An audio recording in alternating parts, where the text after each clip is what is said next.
Warm welcome to all of you today who've come in on a Saturday morning to hear us today. I know there's a slow start to the day, but then we'll keep start going.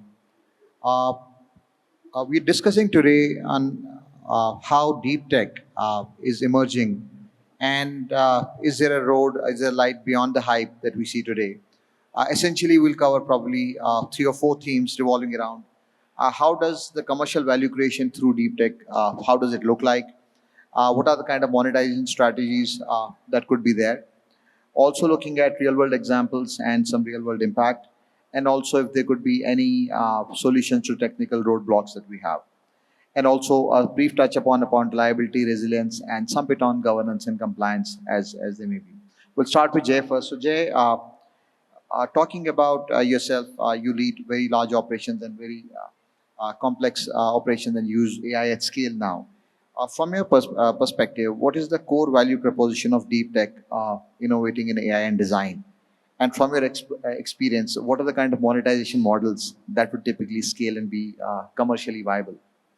Yeah, great. Thank you. So first of all, hi, everybody. I'm really excited to be here and talk to all of you about what we're doing at Akamai, but also just about what you're doing as well. And I hope after this we have an opportunity to talk and discuss what it is you're building. I think the first thing to realize, and this will probably help set up the panel, is especially in regards to AI, is that the model is not your product, right? And unless you're going to license that model directly or sell that model to somebody, the model is not your product.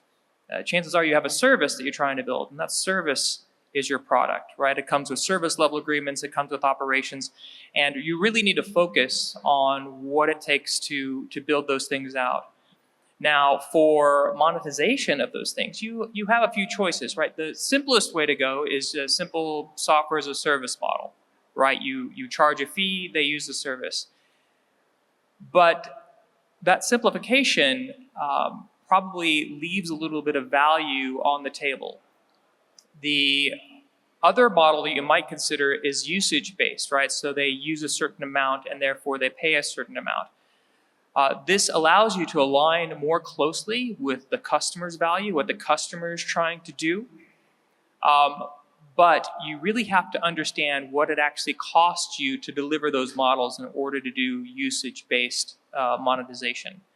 Now, there's a company that I'm personally investing in, and they are going beyond usage-based, and they're actually looking at outcome-based charging. So they have a service where they are helping control cloud costs. And this particular one, it's Google Cloud costs. And they only make money if they save their customers money. So they get a portion of the saved costs. Now, in order to do that, you definitely need to understand what it costs you to deliver. But you also need to have a way to sort of track that and understand what that value is you're bringing to the customer, and how you're going to take that information and put that back into your cost model. Thank you, Jay. I was about to ask you on the outcome-based pricing. Is there also value in shared value creation or co-creation of assets?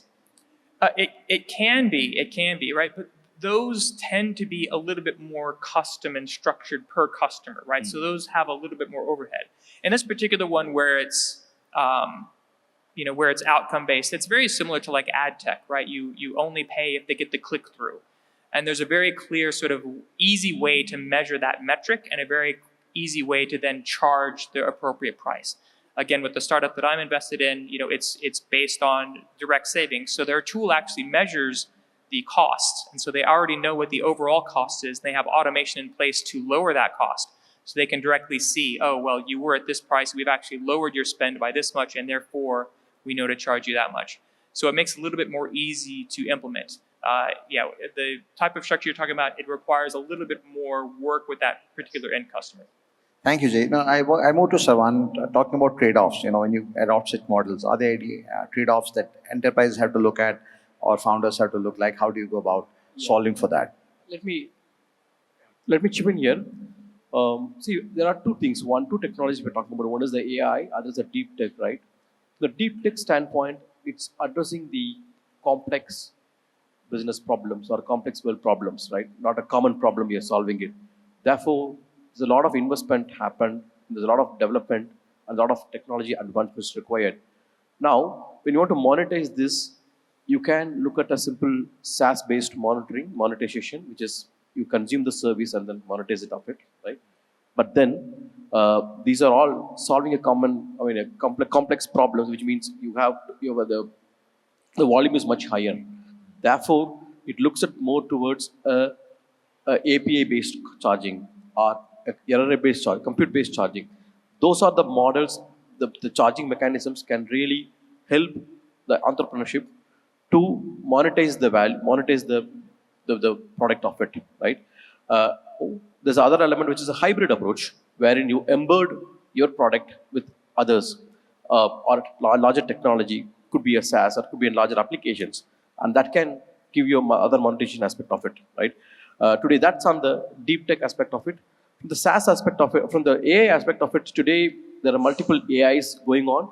One is the embed AI, wherein you create an AI product and embed with certain tools and tech, like a HR system or CX or ERP, and embed that, and that becomes a product by itself, and and then you can generate the revenue of it, right?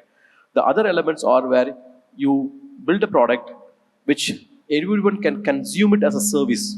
Today, OpenAI does it, or Perplexity, or everybody does it service, right? That's other model, but then that needs a large volume, right? You have a lot of you need to go across volume. Whereas if you want to tie up to the enterprises at the banks, the option is to build a product embed with a common solution, maybe a risk or fraud or any other core banking elements, payments, and that becomes the common to charge the mechanism using the SaaS or the hybrid model of it. That's what I want to say. Thank you, Sarwan. I'll move to Vikram. So, Vikram, Sarwan just talked about building products on deep tech and scale. So, talking about building products is one part of it, but then how do you scale products that enterprises are more acceptable to accept those products? Because we see a lot of products which sometimes eventually end up being just features. But how do you say that you build a product and it's a scalable enterprise grade product that people are really willing to use and pay for, rather than just becoming a POC, a glorified POC? How do you go beyond that? So, see, I think today's greatest challenges lie in governance and interoperability more than anything else, and of course, data gravity, right? We are, challenged with that due to sovereign and a lot of compliance norms and other things. So, we don't have to necessarily look at managing GPUs at scale and stuff like that. But when it comes to this pervasive distributed models, it is an imperative that how we address the security and compliance for this landscape as a whole. And to a certain extent, we have to move beyond horsepower into architectural intelligence, right? In simple terms, I think we need to really address the need for interoperability, because there are a lot of challenges with respect to vendor lock-ins and disparate ways of interconnectedness amongst hyperscalers in the way they definitely manage within their own ecosystems, and what has been implemented at enterprise scale. So that is something which has to be taken into account primarily before anything more. I really like when you talked about having a thought around architectural intelligence, and that's why I go back to both Jay and Sarwan. You're talking of a very different kind of workload that we are processing today, right? And then because the whole change is happening in terms of how you process, how you compute. Uh, so Jay can start first. And how do you think rethinking the design patterns, is going to serve for a better population tomorrow? See, I think the principles have to be redefined, the design principles at the start. Now we are talking of AI for AI of sorts, right?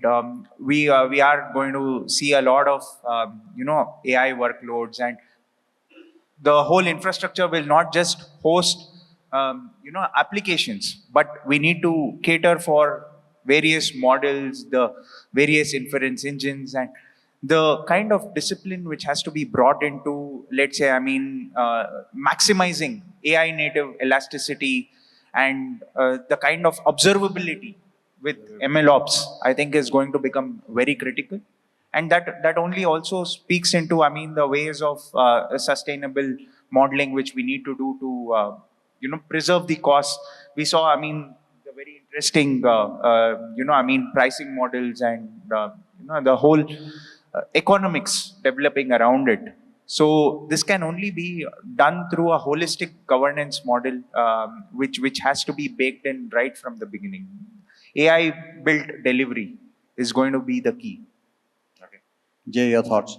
Yeah, I think it's interesting, and I think some of it, also goes back to, yes. So first of all, every challenge that you're going to run into is a huge opportunity for some startup to step in and help solve that problem. So that's the first one. But the second thing is sort of around new architectures. Data gravity was mentioned and interoperability, and I think those things are key. I think all of us know that the true solution for a lot of this is to do multi-cloud, to be able to use the services wherever you're going to get the best price for performance from wherever that is. But there are a few things stopping that. One of them is data gravity, but I would also say data gravity itself is a bit of it's no longer a true constraint because data can actually be moved anywhere. The true constraint is the cost models that the hyperscalers use to keep you inside of their ecosystem. It costs you so much to move your data someplace else to process it someplace else. We all know, that NVIDIA has a limited number of GPUs that it can give everybody. But in order for you to be able to use those, currently you have to sort of choose one provider and be locked into that. And once you're locked in, it's not just about being locked in because you can't move your data, then you're locked in operationally. You're locked in from a talent perspective. And we really need to not just build new things, but we also need to challenge existing constraints. We need to challenge existing cost models and make sure that those align with the type of services that we want to build and provide, and the types of architectures that are going to be required for artificial intelligence to truly democratize access and democratize capability and access for the users as well.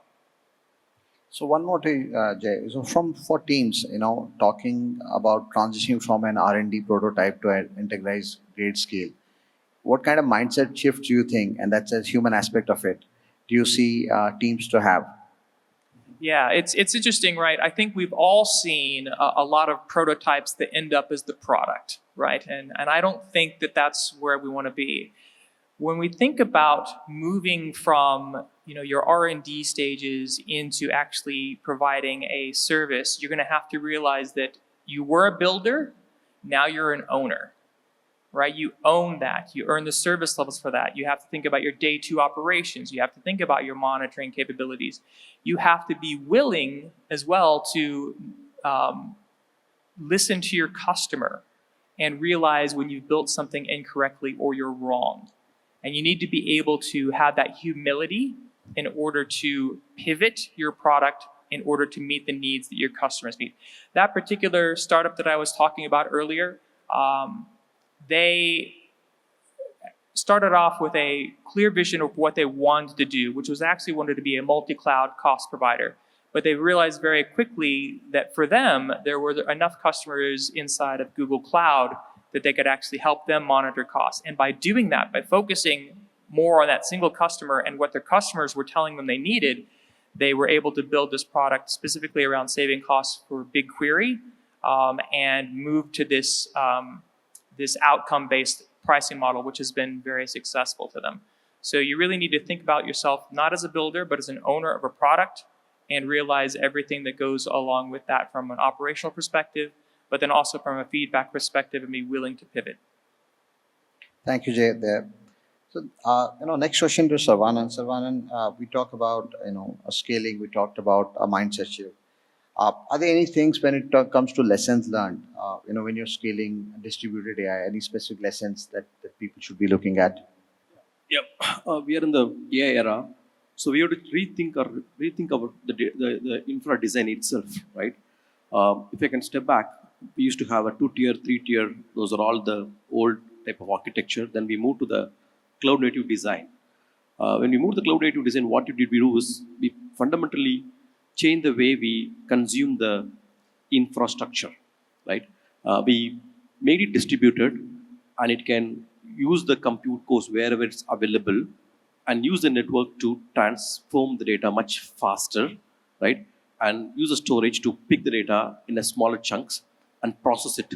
So you get the better outcomes by distributing your workload rather than vertically scaling your infrastructure, which is practically has a limitation, right? Today in the AI world, this further drifted from, if I can tell you, we focus more on the north-south traffic. In the AI world, it will be the east-west traffic is most important, because the training data you consume and the large amount of data to be trained is much larger than what is the north-south traffic of it, right?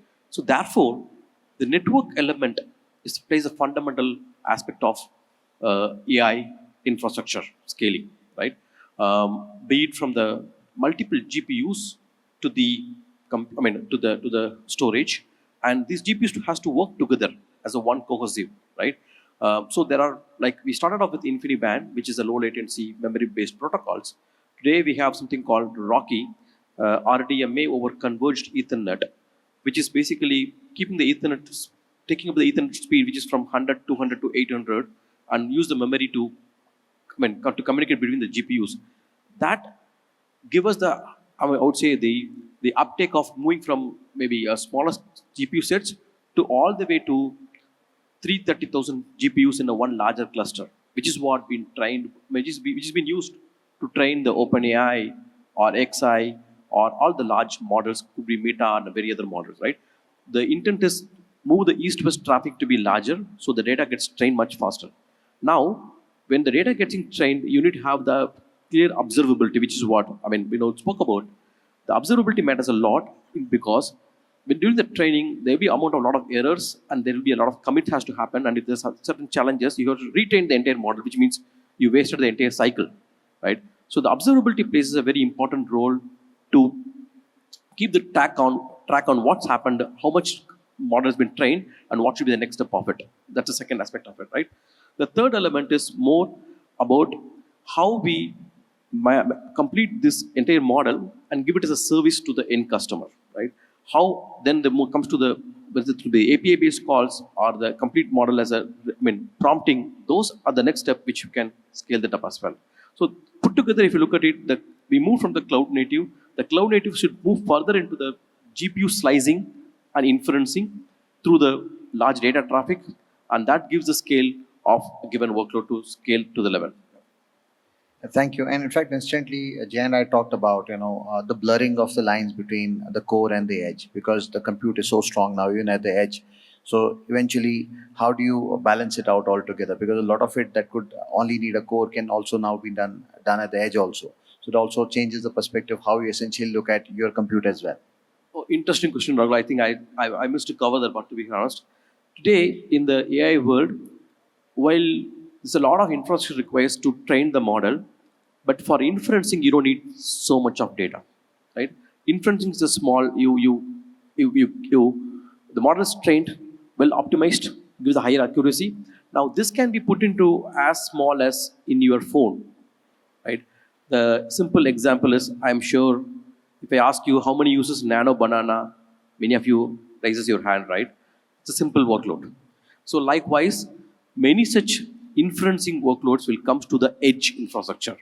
The edge access phone or access the next to the telecom network sitting in the corner to serve the render the service. So that's going to be more available, more and more enhances, and that edge will work with the core to pull the data and make it forward. Thank you, Sarwan. So Jay, your thoughts on embedding security, reliability, compliance in the entire framework? Yeah, I think, first of all, I want to expand a little bit on that, because this comes sort of, I think, core for what Akamai is trying to do. So for those who don't know, Akamai 27 years ago invented the CDN, the Content Delivery Network. And since then, we've been doing security at the edge and compute at the edge. And now with the announcement this week with NVIDIA, we're partnering with NVIDIA to start delivering AI at the edge as well. And I think Akamai has a very different viewpoint. We've always been sort of like this edge to core company, not really a core to edge company. And I completely agree, that these models are changing. How they are inferred is definitely changing. You can do inference on, much smaller GPUs or slices of GPUs, or perhaps even on CPUs, depending on what it is you're trying to do.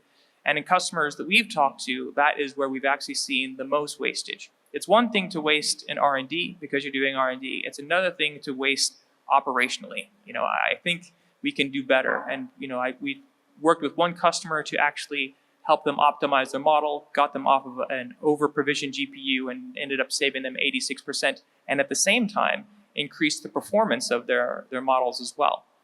So there's a huge, opportunities for a startup to do this right the first time. As they're moving these products into production, really trying to understand how you want to operate that, making sure that you're sized correctly for what it is you want to do and what you want to accomplish. Now, back to the edge, one of the things, that is possible with now this distribution of compute, once we can figure out, how we manage the costs with these hyperscalers for egress, is we can actually do a lot of this compute at the edge, like in a metro area. So think about what that means in terms of privacy and compliance. A hospital can do inference and use these large scalabilities at the edge, but can do so in a way where that customer's data, that patient's data never leaves the metro area. Think about what it means in terms of governmental compliance, and particularly in places like Southeast Asia, which have a lot of different countries with a lot of different legal regulations and not many data centers. So one of the things at Akamai we're trying to do is, we have these 4,350 points of presence around the globe in order to deliver content. What if we could actually activate each one of those with compute and AI as well? It's going to allow us better compliance, better privacy in each one of those differently regulated countries in Southeast Asia. Thank you, Jay. Because you talked about some bit on optimization, I'm going to both Sarvanan and Vikram. So scaling deep tech has costs, both financial, environmental, and others. So how do you manage those costs, and what are the kind of optimization strategies you can start with? See, I think as Jay has already established and Sarvan mentioned as well, the kind of sprawl which we are dealing with in terms of the kind of AI workloads and everything else, and the increasing pressures on environmental sustainability and stuff like that, I think it is going to be a world where FinOps for AI meets GreenOps sort of a thing, which is what has to be instilled right from the beginning in terms of the way the workloads are managed, and the costs are kept at bay. Every gigawatt saved, I think is going to be monumental, and these have to be embedded as part of the core KPIs. We as an organization in Atos, we support, clients from world over and manage their entire environments at large scale. So it is very important for the engineers to, own that mindset. They need to think like, product owners of efficiency. That is going to be a very critical factor, and that presents a huge opportunity in terms of how do you manage, this whole control plane to ensure that you are maximizing the services offered by hyperscalers and the custom built solutions, and you work eventually with an ecosystem of numerous products. So that has to be very mindfully built in to, as I mentioned, the architecture intelligence, which plays a very critical role at the end of the day. And, this marriage between integration and imagination to allow for, the discipline in managing the costs all through, I think is very vital. and that is the constant endeavor, right? And only, I mean, when you bring in discipline, you can really scale up. It's what takes, I mean, a proof of concept to a proof of value, and much beyond. So we need to stop thinking like I mean, experimenters all through. Yeah, I just want to add a quick point there, because I think this is extremely important. So, I think, many of us have heard about shifting left with security, taking security and introducing that earlier in the developer chain. And there aren't many companies doing it today, but I would say certainly the more progressive ones are. And that is actually shifting left on financial ops as well. So really understanding at a developer level, like, what is this actually costing? How can I actually make this more efficient? And then, back to what your earlier point, because I love this, the greenest compute is the compute you never use, right? So, if we're really committed to the environment, if we're really committed to actually being sustainable, we also need to be efficient, and it will also save us money. So, it's a win-win. I will just add a couple of points there. Okay, as an entrepreneur, I think two things is very critical for you. If I put in your shoes, one is this: time is very important, and there's money. The money you have to sustain it and build the product, right? Therefore, what we have seen as a company, more than that, as an individual, if you look at it, certain evaluation parameters which helps you to do to the right hyperscalers or right tech adoption, which can help you that, right? Number one is everything need not to be in a large language model. Today, the world is moving towards agentic AI, and if you look at certain white papers being written by the researchers, the agentic AI requires a SLM, need not to be an LLM, right? What does it mean is some of the small tasks can be fine-tuned with SLM, which doesn't require GPU to host. Rather, it can be completely hosted in a powerful CPU to run the workload. Therefore, evaluate your requirement, whether should we really need a GPU or a CPU, or even if that, is it be a high-tech model, which are primarily a multiple teraflops, or can be a lower model, which can easily meet the requirement, meet the outcomes, as Jay mentioned, the outcomes what you achieve out of that, right? That's A. The B is about the egress. The most, it's your data. Why should you pay for accessing your data to a given hyperscaler, right? Therefore, carefully consider what is the egress and how I can minimize it. Could be one option. What Jay spoke about it. Hey, I cache the content, and that can solve many of the. You can avoid 99% of the egress charges. But at the same time, there are other options where you can reduce the egress, which can be some of the hyperscaler offers it, right? Evaluate that option or optimize the content of your outcome messages that will reduce the egress largely, right? That's the second aspect of it. The third aspect is most important is the non-predictable costs in any of the elements, right? Non-predictable cost is you cannot estimate certain things like how much traffic I get, how much intercommunication between the services I'm going to have, right? And what is the, for a given request, how much the inter-processing would happen. Those are all non-predictable, right? Therefore, find a cloud provider who can make it zero for you, or how I can make it predictable. Then, with FinOps and the other optimization, you can bring down the overall tech cost, which is typically entrepreneurs burning much larger. Typically, sometimes goes to 30 to 40%, depends on the segment you are in. If it's a deep tech, it's going to be much larger. But then these are the areas where you can bring down the tech cost largely, right? And that gives you a lot of fun to accelerate your development, right? Generally, we say, hey, I will go with the X provider, X hyperscaler to get the quick start. But then evaluate carefully whether what is the pitfalls you're getting into it in these aspects of it: egress, storage. Another one important element is the defined compute shapes. Many of the scalers has a t-shirt size. Whether you are using it or not, you should define to the t-shirt size. That's not the way. Today we need it's a custom model, right? Everything is custom, right? So go with a custom shape, which will help you to drop the cost and elastic scaling helps it out, right? So these are the areas which can bring down the cost and improve your or accelerate your development force of it. That's giving away a lot of trade secrets. Huh? Your revenues depend on it ultimately. Thank you. I think we haven't talked about one thing which is on solving for poor data quality.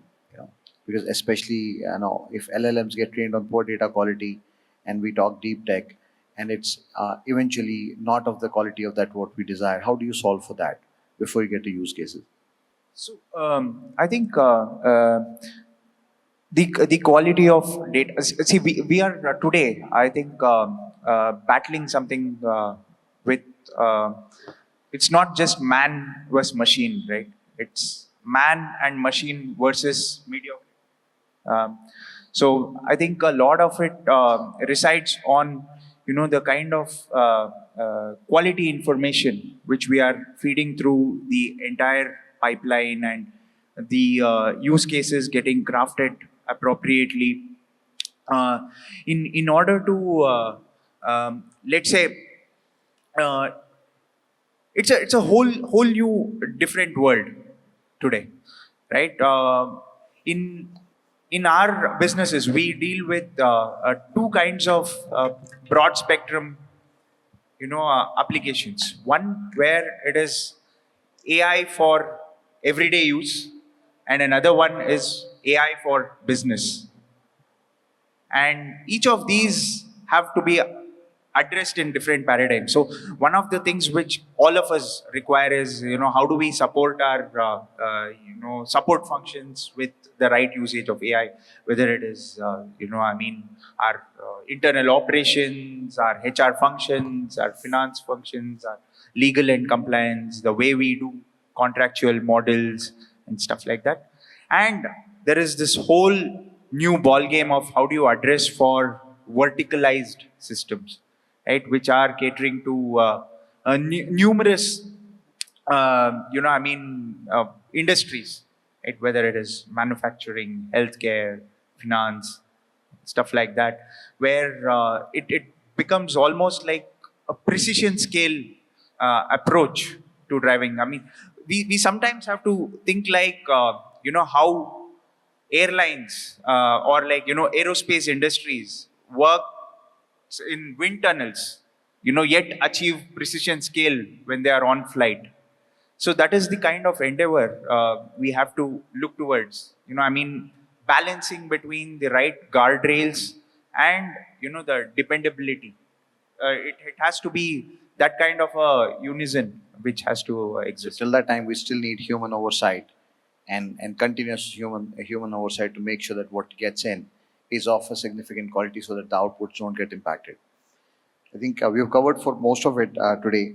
I think, beginning with you, Sarvanan, I think we all talk, what the audience would be interested is what are the use cases of scaling and monetizing deep tech? At least a couple of examples from all of you, beginning with you, Sarvanan. Oh, great. Thank you. See, from the use case standpoint, I just want to borrow the Vinod's aspect of it. Today, we have AI for daily use and AI for business, right?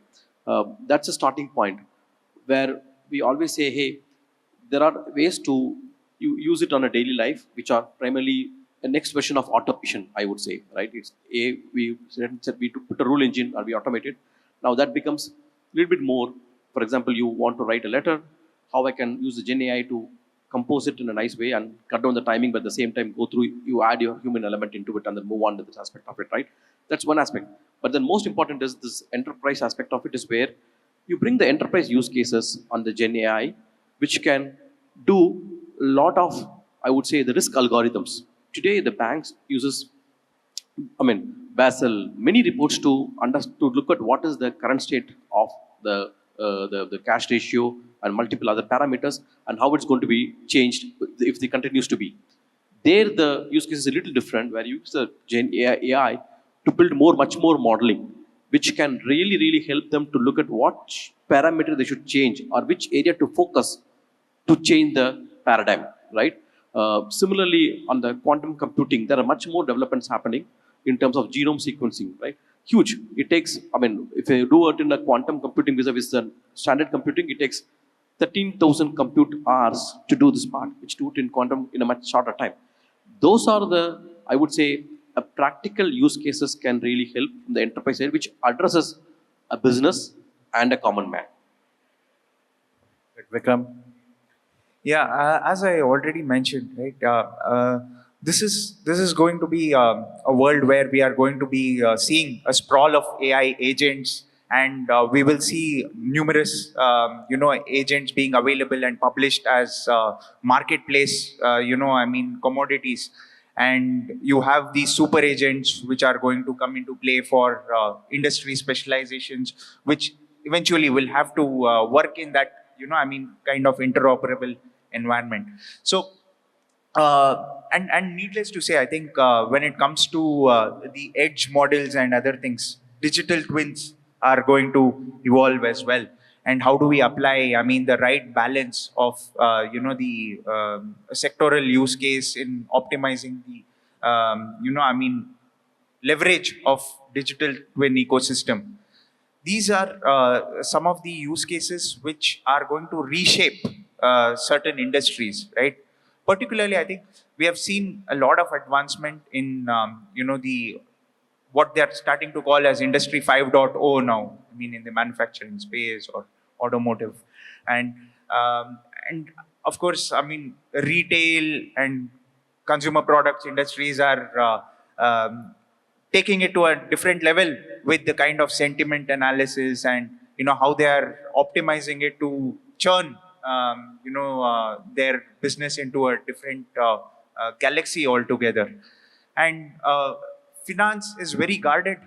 We will see, we have to ensure the security and the trust models are in a position to catch up to this pace of AI innovation, because it's very easy today, to come up with some small use cases. But how do you put this all together in order to ensure it's really scalable, it's going to sustain, and it is, you have to move from it works to it lasts. And it's essential. Yeah. It's essential, absolutely. Yeah, I think in terms of use cases, one of the things that is exciting about any new technology is, the new technology is always used for old things first. And then only after a little while does it begin to get used for new things that weren't possible before. And maybe what I'll do is I'll share like a little inspiration here, because University of Auckland did this project where they used AI inside of beehives. And they used the sound of the bees to figure out whether or not there was something wrong with the hive. For instance, if the queen was dead. And it turns out that they could actually predict this very accurately, so they didn't have to go in and look for the queen bee themselves. They could know if that queen bee had died, and they could remedy the situation quickly. Now, first of all, that's really interesting and cool. But they've actually expanded it since then. They're now actually using that same data, that same information, to detect whether the surrounding area is in danger of a forest fire. So again, they can actually use the sound of the bees along with other data, with weather data, combine that data together and actually detect whether or not the area was at risk for forest fires. This is, the use cases here are endless. It's kind of as big as your imagination. Now, what do I see in like the immediate future? What do I see right now, and especially in terms of edge AI, which is where we're focused? So IoT devices, obviously, but also expanding to things like autonomous vehicles. Because it's not just about the AI that's in the car, it's about the AI that's in the metro area that can look at traffic, that can actually help coordinate messages in between cars to understand that the dangers might be in the road. It's about smart cities, being able to have this edge capability with large-scale compute that might be bigger than what you would have on an on-premise implementation or on someone's phone or in a vehicle. It's about streaming data. So at Akamai, we do a lot of work with media and gaming. Those are industries which require low latency edge type implementations for things like AI as well. Thank you, Jay, for that engaging conversation and very interesting use case. I'll definitely read upon it. And thank you, everyone, for attending this session. We have come to the end of our time. And thank you to the organizers for having us all here. Thank you very much.